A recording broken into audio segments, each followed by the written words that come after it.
Vampires and Milk. You are listening at FameTV.info. On the outskirts of the human country of Ishlanka, bordering the elven country of Trenton, lies a small isolated farming village. The people work hard, and enjoy their drink. Inside of the tavern a small, cloaked figure can be seen sitting alone at an isolated table in the corner. The barmaid notices the young patron and goes over to take their order. "Hello, what can I get you this evening?" asks the barmaid in a sweet voice. The cloaked figure pulls back its hood to reveal a young girl. She looks to be about 12 with silver hair. The barmaid is most taken back by the girl's almost glowing red eyes. The barmaid, if she had to describe this girl in one word, would be cute. Can I, have a glass of milk please?" the girl asks uncertain. "Of course sweetie, are your parents around?" "They're not here right now, but I have the silver," she says this time more confident. "Alrighty then, one glass of milk coming right up." The barmaid walks away, smiling. The barmaid leaves the table intent on filling a glass of milk for the girl.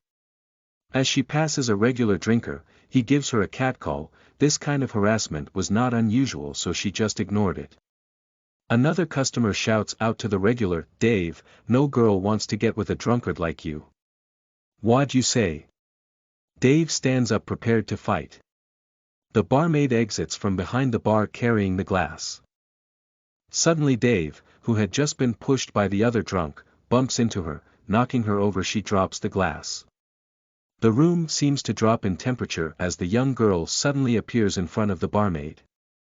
She stands in a bowing position with one hand extended.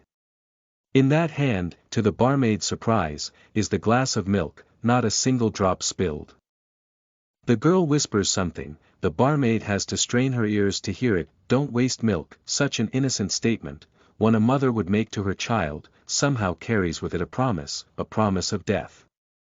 A guard standing by the door is briefly amazed. This girl just moved 15 feet in under a second. After a second of consideration, the guard realized that no human child could do that. To the guard's knowledge, there is only one race that could do that and still look like a young human child: vampires.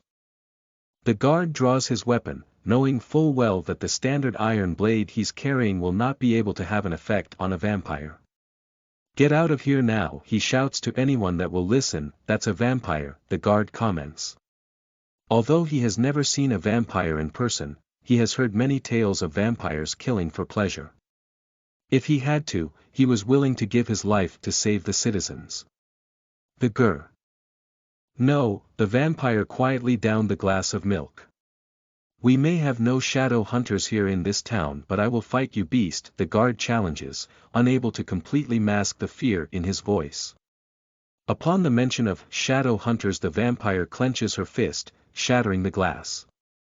The glass shards fall to the floor. Unsurprisingly, no blood was drawn. Simple glass shards could not harm a vampire. She lifts her head to look directly in the guard's eyes. The guard reacted too slow, as the vampire released a small amount of magic, paralyzing the guard where he stood. The room grew silent as a dreadful anticipation filled the air. She slowly walked up to him. The guard thought this was the end, that there was no way that he nor any person in this village would survive the night. She was barely a meter away now. The guard closed his eyes awaiting death. But it never came. The girl simply walked past him and out the door. The silence remained even after her leave. A minute later the guard broke free from the spell and ran outside, not sure of what he would find. He found nothing, not even a trace that a vampire was ever here.